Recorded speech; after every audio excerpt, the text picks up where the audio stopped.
Numerous acting icons have starred in films set in and around World War II, with many that were released in the 1940s, 50s, and 60s actually featuring actors who served in the conflict in one way or another, sometimes in the very battles that were being depicted on screen. The wartime experiences of these actors and filmmakers, whether their careers started pre or post-war, left an indelible mark on the Hollywood landscape, with many going on to revisit their wartime experiences in films released after the war's end. I'm Ewan, this is What Culture, and here are war movie actors who were actually there.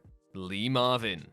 Lee Marvin was a legend of an actor, and one of my favorites ever. Initially typecast as the heavy in noir and western pictures, Marvin truly broke out with 1953's The Big Heat, a noir classic directed by Fritz Lang. Other early career highlights include the eponymous Liberty Valance in John Ford's The Man Who Shot Liberty Valance, Chino in The Wild One, and Hector David in Bad Day at Black Rock. But arguably more iconic was his turn as Major Reisman in The Dirty Dozen, a Robert Aldrich-directed picture that saw Marvin take charge of condemned US Army soldiers for a suicide mission against the Nazis. The Dirty Dozen was one of several World War II set films Marvin starred in, with other acclaimed examples being Hell in the Pacific, directed by John Borman, who also directed Marvin in his greatest film, Point Blank, and Samuel Fuller's The Big Red One, which was based on the director's wartime experiences as a member of the 1st Infantry Division. Marvin lent a real force of gravity and stature to these performances, as well as authenticity. During the war, Marvin had enlisted in the Marine Corps and became a scout sniper, seeing action in the bloody Battle of Saipan in 1944, among other numerous engagements. He was wounded during that battle, along with most of his company, and received a medical discharge in 1945. And yeah, it goes without saying that Marvin's wartime experiences carried over into his films, especially those that focused on the Second World War. In many instances, he was able to act as an advisor on set, ensuring a greater level of authenticity to those productions he starred in, only 2 of which ended up bringing him back to the Pacific. Robert Montgomery. Robert Montgomery might be one of the most fascinating figures of Hollywood's golden age, an actor and filmmaker whose career spanned both the pre- and post-war eras, and one that, like many of his colleagues, ended up drawing upon his wartime experience. Montgomery was already a prolific performer by the time hostilities began in 1939, but he didn't wait for his home country, the United States, to get involved. The Academy Award-nominated actor volunteered to drive ambulances in France in 1939 before he returned to the US and enlisted in the United States Navy. Montgomery's service would take him back to Europe during the Normandy landings, and then to the Pacific, where he served aboard a PT boat, vehicles that were the main subject matter of one of Montgomery's most iconic films. The John Ford directed They Were Expendable. Set during the outbreak of war between the United States and Japan in 1941 and 1942, They Were Expendable told the story of the failed American defense of the Philippines and the valiant efforts of the PT boat crewmen who fought to disrupt the Japanese Navy. Ford himself had been posted to the Pacific during his service with the OSS, capturing dramatic footage at the Battle of Midway, where he was also wounded. Ford collaborator John Wayne also starred in the picture, but famously did not serve, which led to Ford dressing Wayne down on set when he failed to perform an accurate salute in a scene early in the film. If you're interested in learning more about Ford and World War II, by the way, then please do check out 5 Came Back on Netflix. It's one of the best produced documentary series I've ever watched, and goes into great deal regarding Ford's wartime experiences, as well as directors Frank Capra, William Wyler, John Huston, and George Stevens. That slight tangent aside, while not as iconic as Ford's westerns, They Were Expendable is still one of his strongest films, and at times achingly dark look back at the beginning stages of the war, anchored superbly by the chastened Wayne and a stoic Montgomery. David Niven.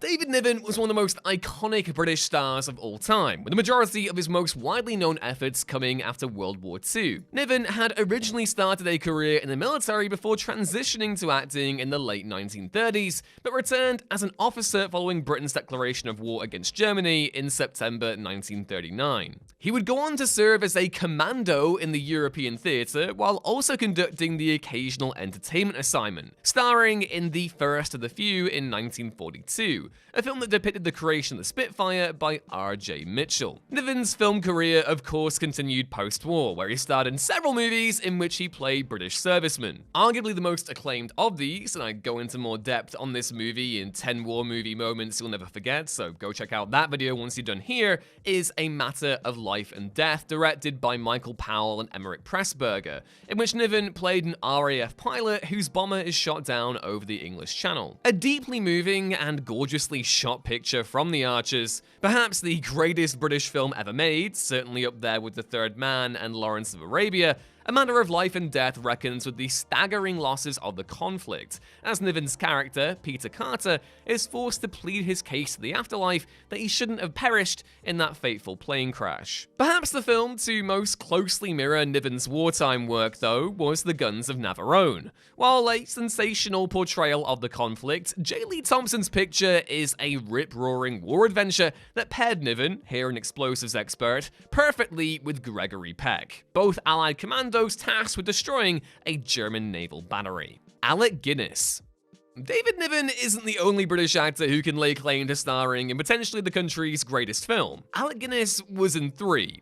Kind Hearts and Coronets, The Bridge and the River Kwai, and Lawrence of Arabia, the latter two being the most acclaimed examples of multiple collaborations with David Lean, cemented Guinness's status as one of the finest actors who ever lived. A theatrical performer of great versatility who delivered stirring monologues, witty exchanges, and even seemingly inconsequential dialogue with a consistent level of craft and diligence. Born in 1914, Guinness was of fighting age when Britain declared war on Germany in 1939. He joined the Royal Navy Volunteer Reserve and commanded an Allied landing craft during the British, American, and Canadian-led invasion of Sicily in 1943, later partaking in operations to transport arms and supplies to the Yugoslav resistance. While an experienced theatre actor before the war, Guinness made the transition to the silver screen in 1946, starring in 2 Charles Dickens adaptations from Lean before taking on arguably his greatest role as the delusional Colonel Nicholson, a British officer taken as a prisoner of war by the Japanese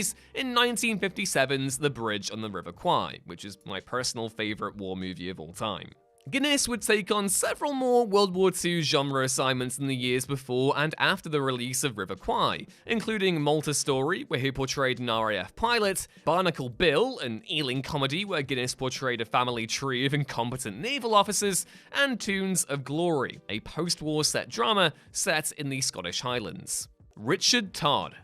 Richard Todd is one of the most interesting examples of a World War II veteran who took roles in films set during the conflict. Another theatrically trained actor, like Guinness, Todd enlisted in the British Army following Britain's declaration of war and trained as an officer at Sandhurst, surviving multiple close calls before he eventually joined the Parachute Regiment. Todd took part in one of the most important military operations conducted during the war in D-Day, comprising a part of the Allied airborne assault that landed behind enemy lines prior to the naval landings that took place on Gold, Juno, Sword, and Omaha beaches on the morning of June 6, 1944. Todd parachuted in following the initial glider-borne landings and was tasked with supporting Major John Howard's troops at Pegasus Bridge, fighting off multiple German attempts to break through until they were relieved by the advancing British infantry. Strangely enough, Todd actually revisited the Battle of Pegasus Bridge in his film career, portraying Howard in the Darrell F. Zanuck-produced 1962 epic The Longest Day, which provided a comprehensive depiction of the Normandy invasion from its build-up through to the successful Allied breakout from the beaches. Because Todd portrayed Howard, another actor, Patrick Jordan, uncredited in the film, was cast in the role of Todd, a unique situation few war films of the period ever actually had to broach. Todd was a prolific World War II movie actor, starring in multiple films before and after The Longest Day, the most iconic of which was The Dam Busters, where he played Wing Commander Guy Gibson. Slightly related, but on the topic of The Longest Day, what do you think is the best film about D-Day? Is it this, Overlord, Saving Private Ryan? Let me know down in the comments below. Clark Gable. Another icon of Hollywood's golden age, Clark Gable was also one of the film industry's most enduring presences, featuring during the silent movie era of the 1920s before making the transition to talkies in the subsequent decades, where he became one of the most famous leading men of all time with films like Gone with the Wind. Like many of his peers, Gable's film career was interrupted by World War II. He enlisted in the United States Army Air Force in 1942, serving as an aerial gunner in bombing missions over Europe, during which time he developed a propaganda film designed to recruit gunners to the Air Force called Combat America, which incorporated actual combat footage of Gable's time over Europe. Gable's official combat record registers 5 missions in total, although it has been claimed that he partook in more unofficially. Gable only took a few World War II set Hollywood assignments after the war, including Homecoming, where he portrayed a wartime doctor in the European theater, and Command Decision, where he played a commanding officer in the US Army Air Force's 5th Bomber Division. Of his films set during the war, though, perhaps the best was Run Silent, Run Deep, a Robert Wise-directed submarine thriller set in the Pacific that cast the Gone with the Wind star opposite Burt Lancaster, who had himself contributed to the war as part of the US Army's Special Services Division. None of these genre efforts ever really matched the acclaim or stature of Gable's most famous works, but his wartime contributions lend an added level of gravitas to their proceedings. Toshiro Mifune. Toshiro Mifune, arguably the greatest Japanese actor of all time, began his acting career following Japan's defeat in the Second World War, quickly developing one of the medium's most formidable partnerships with director Akira Kurosawa. Mifune delivered legendary performances across Kurosawa's peerless filmography, starting with Drunken Angel in 1948 and peaking with samurai dramas Throne of Blood, Seven Samurai, and Yojimbo in the subsequent years. Before he was an actor, though, Mifune was drafted into the Imperial Japanese Armed Forces upon the country's entry into World War II, where he served as an aerial photographer. Mifune's wartime experience lasted the full breadth of Japan's engagement in the conflict, commencing in 1940 and only concluding when the country surrendered after the atomic bombings of Hiroshima and Nagasaki in 1945. More than just conducting aerial reconnaissance, Mifune bore witness to the Japanese Air Service's brutal kamikaze tactics firsthand as the war drew to its closing stages, spending time with selected pilots before they embarked on their one-way trips to meet Allied targets in the Pacific. This experience is said to have had a profound impact on Mifune,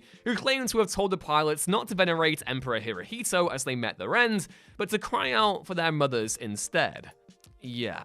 Despite his harrowing experience in the war, Mifune took several World War II assignments across his career, including Japanese-directed films like Eagle of the Pacific and Attack Squadron, both of which saw the actor play fighter pilots. Ironically, despite most of Mifune's US-directed films failing to match the standards set by his Japanese works, it was John Borman's Hell on the Pacific that perhaps best translated the raw, emotional force of his talent to the genre. A film that cast him opposite fellow Pacific War veteran Lee Marvin as a pair of pilots stranded on a remote island and who have to overcome their differences in order to survive. Hell in the Pacific is still relatively underseen compared to most war movies of the period, but it is a truly fascinating picture, made all the more compelling by Marvin and Mifune's wartime experiences. Charles Bronson.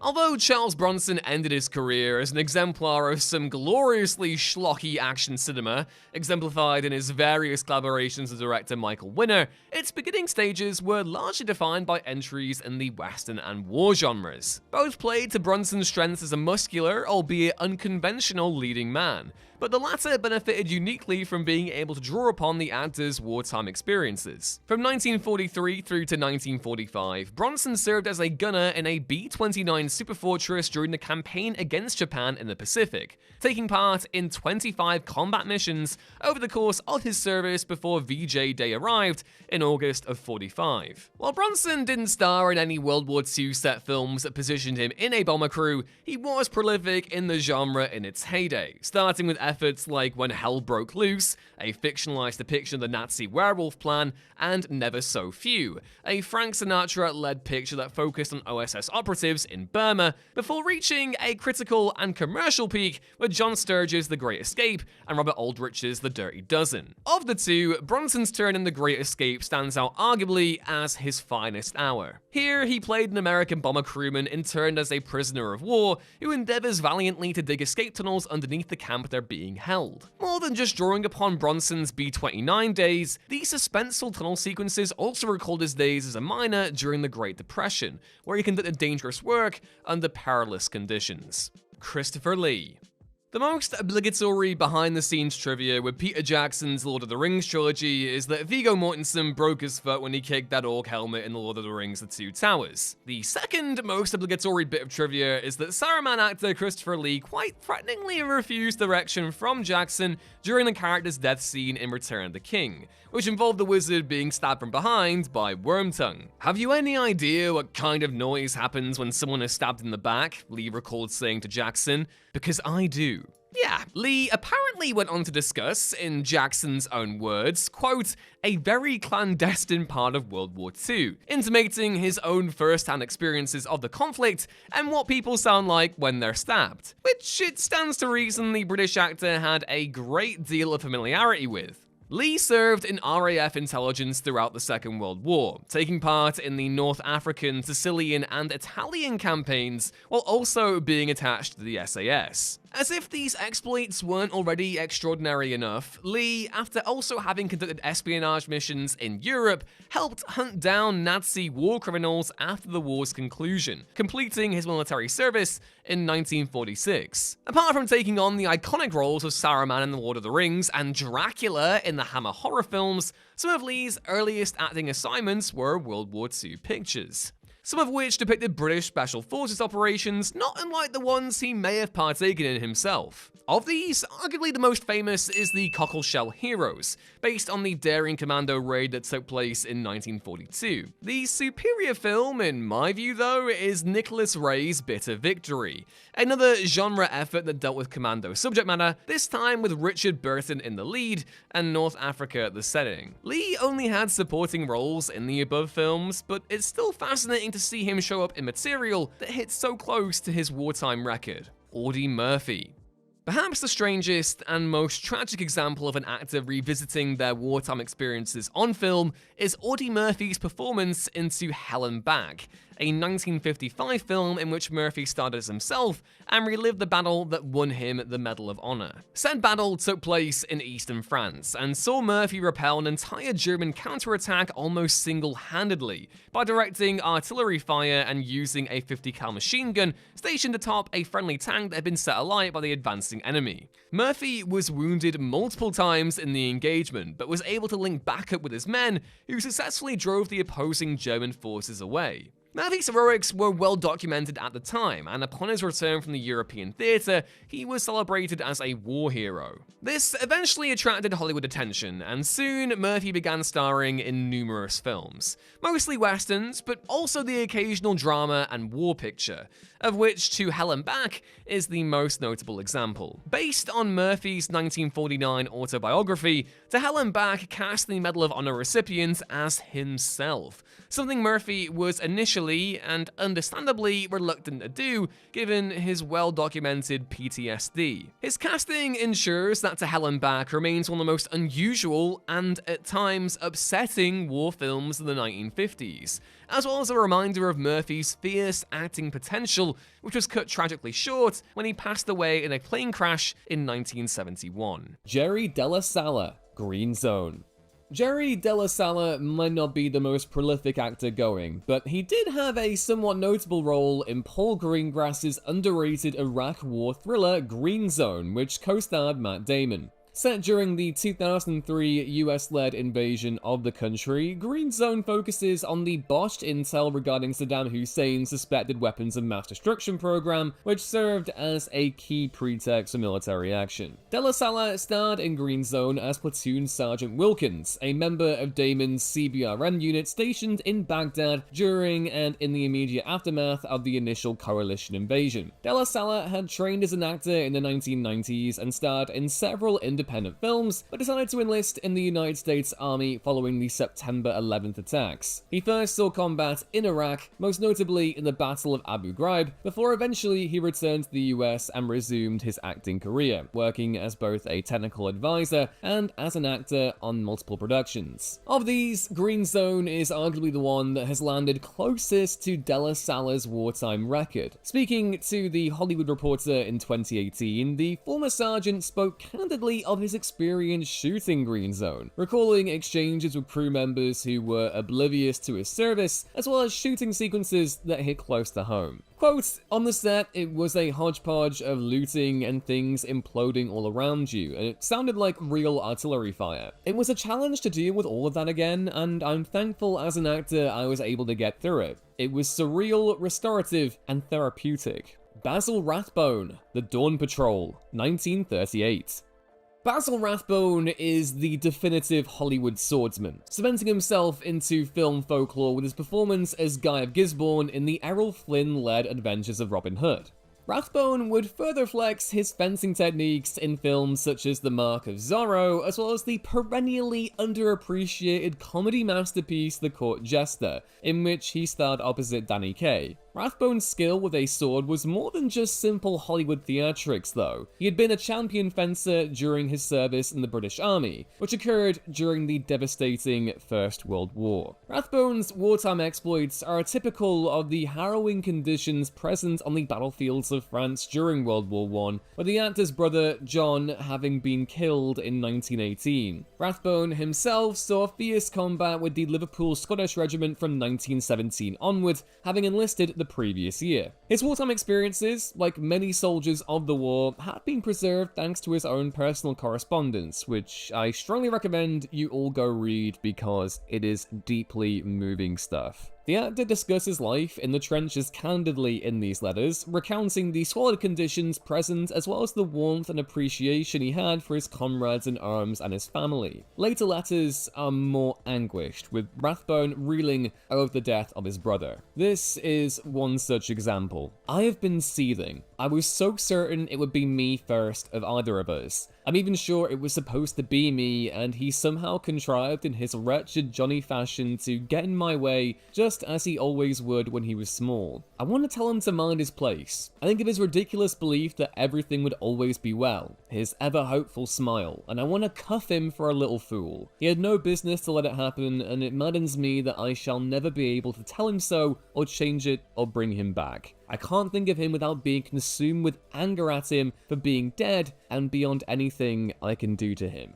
Following John's death, Rathbone began volunteering for more dangerous patrols, conducting reconnaissance in camouflage during the day rather than at nighttime, which was not standard procedure and ended up earning him a military cross. He would come to describe his years in France as a, quote, "long, terrible dream. There was no past or future." After the armistice of 1918, Rathbone's career as an actor began to take off, starring first on the stage before making the move to Hollywood, where he successfully also navigated the transition from silent films to the talkie era. Of these films, he starred in only one set during the Great War, a 1938 remake of Howard Hawks' The Dawn Patrol directed by Edmund Goulding, which focused on the Royal Flying Corps pilots who fought over the battlefields of France. Tyrone Power, an American guerrilla in the Philippines.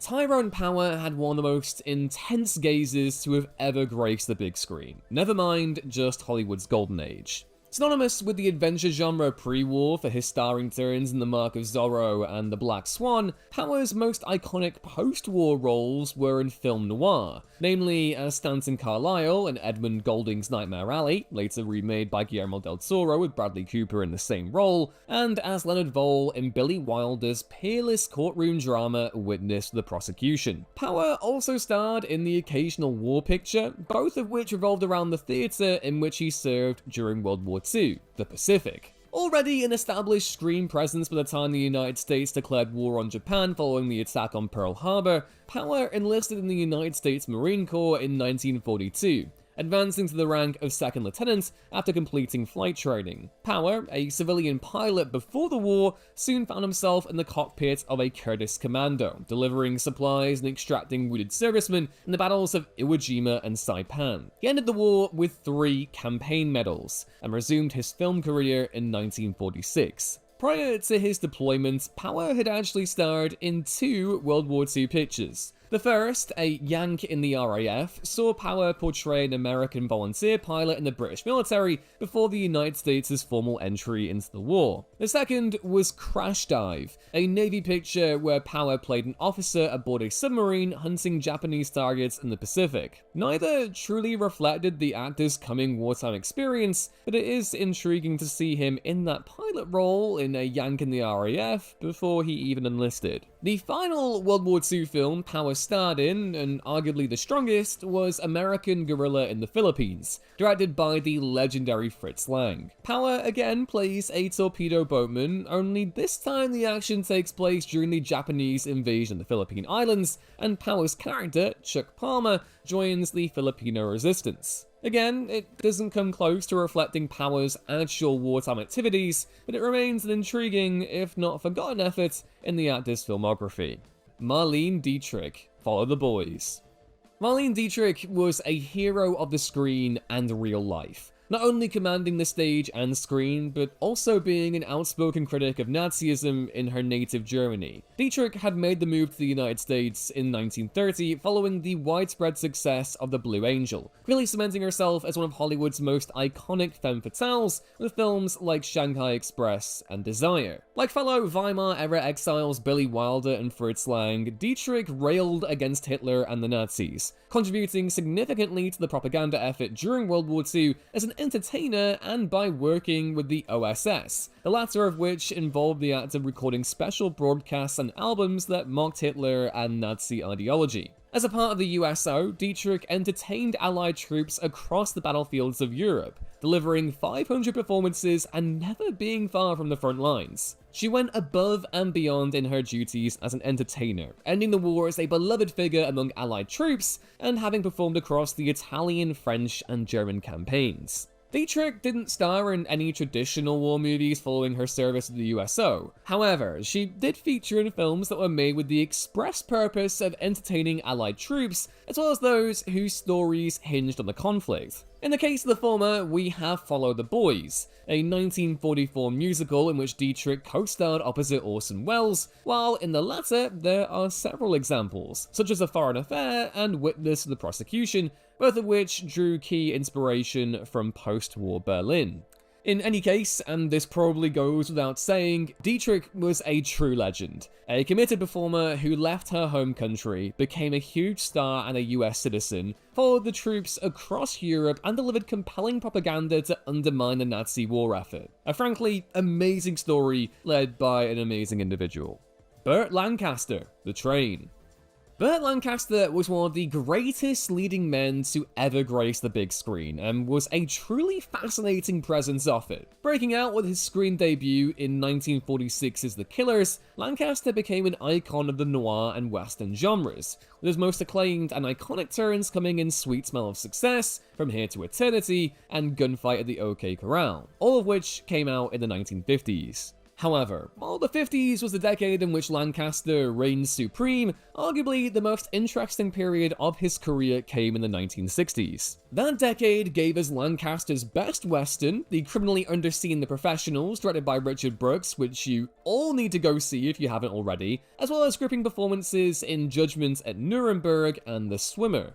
The 60s also marked the first of many collaborations with director John Frankenheimer, who in 1964, and after collaborating on previous films The Young Savages, the aforementioned Judgment at Nuremberg, and 7 Days in May, directed Lancaster in the lead role of his new World War II picture, The Train.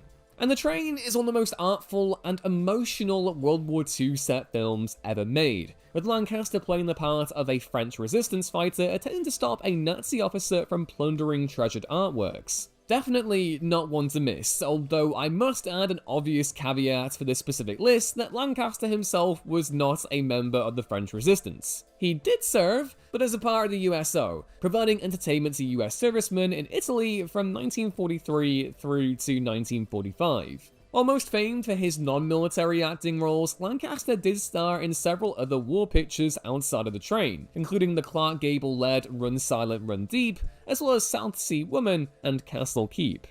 James Garner, Sayonara.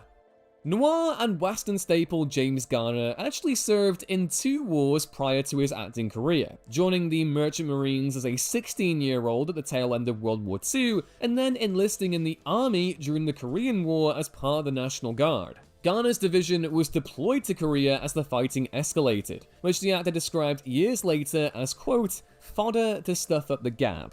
Garner saw heavy combat in Korea, finishing his service with 2 Purple Hearts, one of which was awarded belatedly decades after. After his honorable discharge in 1952, Garner made the move into acting, becoming a TV fixture in the late 50s before transitioning to the big screen, starring in seminal classics like The Great Escape and Darby's Rangers. In his later years, he also dabbled in voice acting, playing the role of military strongman Rourke in Atlantis: The Lost Empire, and Shazam in 2 DC animated movies. Garner's war films largely didn't stray close to his wartime record, but there were a couple that landed near-ish. 1957's romance drama picture Sayonara cast Garner as a US Marine Corps officer opposite Marlon Brando during the Korean War, with a duo stationed in Japan, while Garner took to the seas once more in Up Periscope, in which he played a Navy frogman.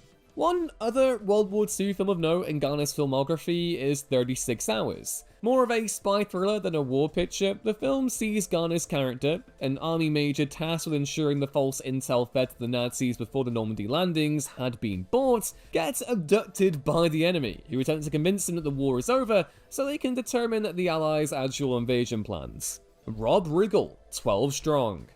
Saturday Night Live alum and regular comedy actor Rob Riggle has been a fixture of the small and big screens for over 2 decades now, and until 2021, he balanced that career while also being a Marine Corps reservist. Riggle enlisted in the Marine Corps Reserve in 1992 and saw deployments across multiple countries, including Liberia, Kosovo, where he received the Combat Action Medal, and Afghanistan. Riggle also partook in the USO in Iraq while his acting and stand-up career took off, only fully retiring from the reserve a few years ago. While most well known for his work on SNL, The Daily Show, and films like Talladega Nights and The Other Guys, which is a classic, I'm sure we'll all agree, Riggle has made the occasional foray into the dramatic. One such occasion was 12 Strong, a 2018 film based on Doug Stanton's book, Horse Soldiers, which told the story of US Special Forces troops operating in Afghanistan immediately after 9/11. Riggle portrayed the real-life Lieutenant Colonel Max Bowers in the film, who was the commanding officer of the 5th Special Forces Group. Riggle actually met the real-life Bowers while deployed in Afghanistan too, which he discussed while speaking to The Hollywood Reporter. Quote, "It's a small world and interesting that it's come full circle like this, and then I'm actually playing my old boss." Michael Caine, A Hill in Korea. Michael Caine announced his retirement from acting in 2023 at the age of 90, bringing an end to a career that spanned 7 decades and included such iconic efforts as The Italian Job, Zulu, Get Carter, and The Man Who Would Be King. Truly one of the defining talents of British cinema across the last century. Before he got his start as an actor, however, Caine, who came from a working-class background, was enlisted into the army via national service. Joining in 1952 at the age of 19, Caine ended up serving in the Korean War as part of the United Nations forces combating the North Korean and Chinese armies. Caine has discussed on multiple occasions how his experience in Korea shaped him as a person, recounting harrowing encounters with Chinese soldiers where he came close to death in his autobiography, The Elephant to Hollywood. One such anecdote involved Caine and his fellow soldiers holding a defensive position on a hill when they were advanced upon by scores of Chinese troops, many of whom willingly laid down their lives by walking through minefields,